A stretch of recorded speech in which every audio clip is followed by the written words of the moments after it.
आता जर समजा ते आधी विरोध केला असेल आणि आता जर ते होकार देत असतील तर माझी तुम्हाला सगळ्यांना विनंती आहे करा, पण त्यांच्यावर जी कायदेशीर कारवाई करायची आहे, जे काय त्यांनी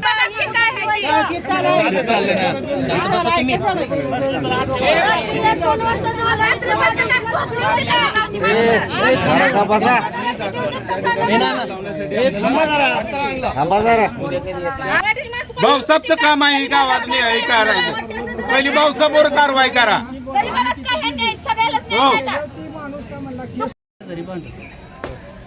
आता काय झालंय, वर्ष 2 वर्ष झालं स्मशानभूमी नाही हाय ठिकाणी दंड देत होती. आता महिन्यात ह्याने मुदाम काय केलं, तिथं बांधारा मुदाम तिथं घेतला आणि इकडून जे रस्ता जात होता त्याच्यावर निधी पडलेला आहे. त्याच्यावर निधी बी 90,000 पडला असेल मला वाटतं, खर्च केलेला बी आहे. आणि स्मशानभूमी पहिल्यापासून तिथंच जात, तिथं काय भानगड आहे, लहार कोळी मातंग बौद्ध म्हणजे लिंगायत ह्यांना अजिबात म्हणजे जागा नाही. मग मी याला म्हणलं कोणाला तरी इच्छा राहायचं तिथं जाऊन. ऍक्च्युली तिथं परिस्थिती